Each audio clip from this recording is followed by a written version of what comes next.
Urgent, Côte d'Ivoire. AES, après l'indépendance, la guerre.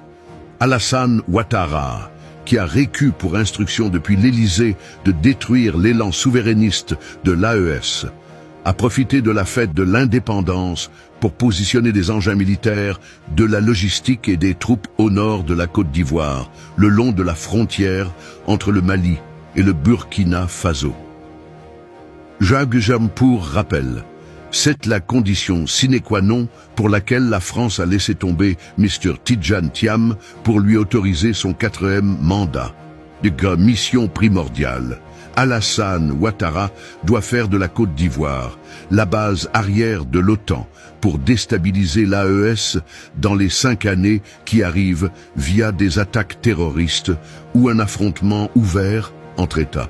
Pour répondre aux ordres de ses maîtres de l'Élysée, Alassane Ouattara a demandé à Téné Birahima Ouattara d'acheminer les 2-3 des effectifs des véhicules blindés de troupes et des véhicules de combat détachés pour l'indépendance vers le nord de la Côte d'Ivoire et les positionner dans des zones stratégiques, en attendant les instructions complémentaires de la hiérarchie militaire française.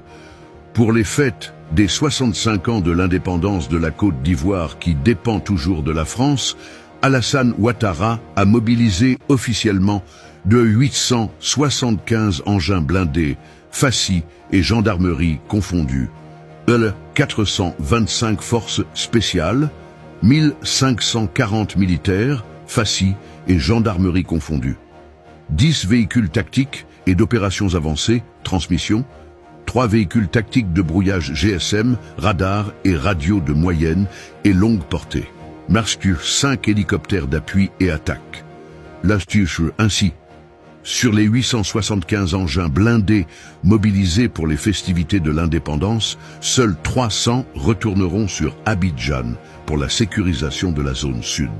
Le reste des engins feront route aux frontières de l'AES sur ordre de l'Élysée. Alassane Ouattara a dédié son 4e mandat à la France, qui l'a aidé à réaliser ses ambitions de devenir président de la Côte d'Ivoire, le pays le plus riche d'Afrique de l'Ouest.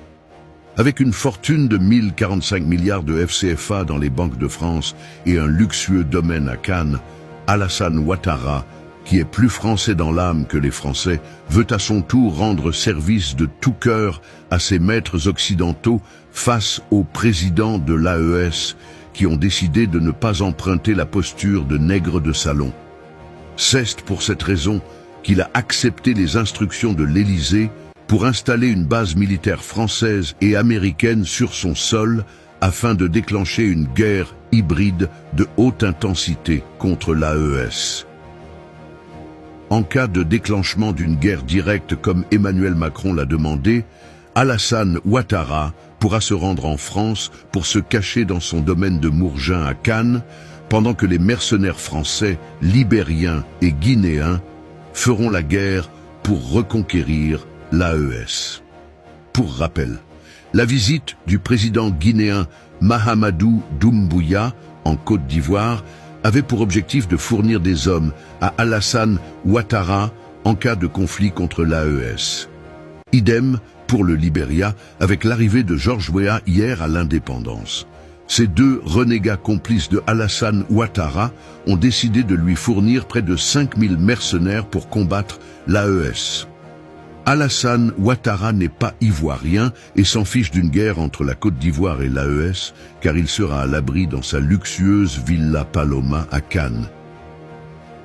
Ainsi, pour attaquer par surprise l'AES, les forces de défense ivoiriennes sont en route depuis hier vers des positions que nous allons vous révéler dans les heures qui suivent, selon les informations satellites. Ainsi va la République, que Dieu bénisse la Côte d'Ivoire et son peuple. Vive l'AES, vive l'Afrique des libertés, vive SM, Guillaume Soro, vive SM, Laurent, GBA-GBO, vive la Russie.